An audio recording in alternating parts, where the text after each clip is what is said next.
আজকের এই ভিডিওতে আমি যে বিষয়টা বলবো সেটা হলো তুরস্ক নিয়ে।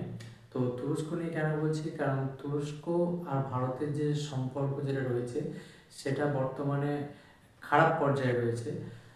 আপনারা সকলেই জানেন, যখন অপারেশন সিঁদুর হয় তখন তুরস্ক কিন্তু সরাসরি পাকিস্তানের সঙ্গে হাত মিলিয়েছিল।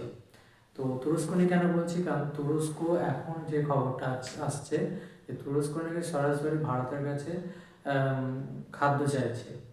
তো খাদ্য চাইছে এবং ভারত কিন্তু সেখানে কিন্তু সরাসরি একদম মানে নিষেধ করে দিয়েছে, ভারত কিন্তু কোনো রকম খাবার তুরস্কে পাঠাবে না। আমরা আগে যখন তুরস্কে যখন ভূমিকম্প হয়েছিল তখন সেই সময় কিন্তু ভারতীয় সরকার, গভর্নমেন্ট অফ ইন্ডিয়া তুরস্কে খাবার পাঠিয়েছিল এবং ওষুধ পাঠিয়েছিল, তুরস্কের পাশে দাঁড়িয়েছিল, যাতে তুরস্ক সেই যে প্রাকৃতিক দুর্যোগ থেকে একটু স্বাভাবিক অবস্থায় ফিরতে পারে। কিন্তু তার প্রতিদিনে তুরস্ক ভারতকে ফিরিয়ে দিয়েছিল। যখন ভারত অপারেশন সিঁদুর করে, অপারেশন সিঁদুর কেন করেছিল আমরা সকলেই জানেন যে এই বছরেই যখন ওই পাকিস্তান আশ্রিত জঙ্গিরা যে কাশ্মীরে যে পেহেলগামে যে যে ঘটনাটা ঘটায় এবং ভারত তার প্রতিক্রিয়া হিসাবে অপারেশন সিঁদুর করেছিল। তো সেই সময় কিন্তু তুরস্ক কিন্তু ভারতের শত্রু পাকিস্তানের ড্রোন দিয়ে সাহায্য করেছিল। তুরস্কের ড্রোন ব্যবহার করে কিন্তু পাকিস্তান কিন্তু ভারতের উপর আক্রমণ করছিল। তো মানে একদম সরাসরি তুরস্ক পাকিস্তানের সঙ্গে দাঁড়িয়ে গিয়েছিল, পাকিস্তানের পাশে দাঁড়িয়েছিল ভারতকে জব্দ করার জন্য। তো ভারত তখনই বুঝতে পারে যে তুরস্ক ভারতের যে শত্রুকে যে সাহায্য করছে সে শত্রুই সরাসরি। তো এখন বর্তমানে তুরস্কের অবস্থা খুবই খারাপ। তারা সে দেশে নেই, সেই খাবার সেই মজুদ নেই। তারা ভারতের কাছে আবার চিঠি লিখছে যে খাবার পাঠানোর জন্য। ভারত কিন্তু একদম না করে দিয়েছে যে এখানে তুরস্ক কিন্তু তার কোনো রকম খাবার পাঠাবে না।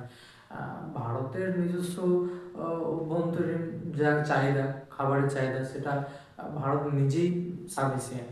ভারত এছাড়া প্রতি বছর কিন্তু ভারত অন্যান্য দেশ যেমন রাশিয়া, সিঙ্গাপুর এইসব দেশেও কিন্তু ভারত খাবার পাঠায়, কারণ এইসব দেশের সঙ্গে ভারতের একটা সম্পর্ক ভালো রয়েছে।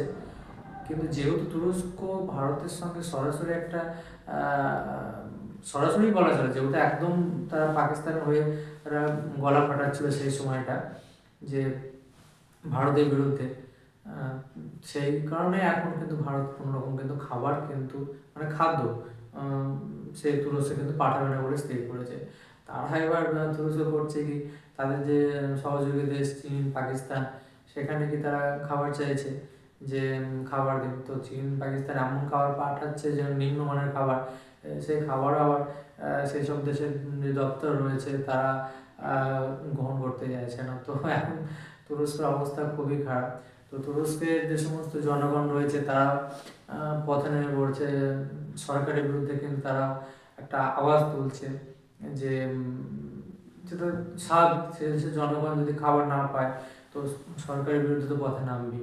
তো সেই নিয়ে তুরস্কের অবস্থা এখন খুবই নাজেহাল। যে ভারতের পিছনে লাগতে গিয়ে তারা যেইভাবে যে পড়বে সেটা তুরস্কের যে প্রেসিডেন্ট রয়েছে সে হয়তো বুঝতে পারেনি যে তুরস্ক এখন যে হারে হারে যে টের পাচ্ছে যে ভারতের পিছনে লাগতে গেলে যে কি হতে পারে, সেটা এখন তুরস্ক ভালোভাবে বুঝতে পারছে। তো তুরস্ক নিয়ে এটা একটা বিষয় যে তুরস্ক ভালোভাবে বুঝতে পারছে। তুরস্ক নিয়ে বলা হলো বিষয়টাতে ভিডিওটিতে, কেননা তুরস্কের সঙ্গে ভারতের এখন সম্পর্ক খুব একটা ভালো নয়। ভালো নয় বলতে একদম তলানির দিকে ঠেকে গেছে। ওই বিশেষ করে যে অপারেশন সিঁদুরের সময় যে তুরস্ক একবারে পাকিস্তানের পাশে দাঁড়ানোর কারণে ভারতের যে বৈদেশিক যে নীতি রয়েছে সেখানে তুরস্ককে কিন্তু আর ভালো চোখে দেখছে না। একটা ছোট্ট প্রতিবেদন ছিল তুরস্ক আর ভারতের সম্পর্ক নিয়ে এই ভিডিওটি মধ্যে। তো আপনাদের যা মতামত যে ভারত তুরস্ক সম্পর্ক কেমন, আগামী দিনে বৈদেশিক সম্পর্ক কেমন হওয়া উচিত এবং বর্তমান প্রেক্ষাপটে কী করা উচিত ভারতীয় সরকারের উচিত তুরস্ক নিয়ে ভাবনা চিন্তা, সেগুলো আপনারা অবশ্যই কমেন্ট বক্সে লিখে জানাবেন।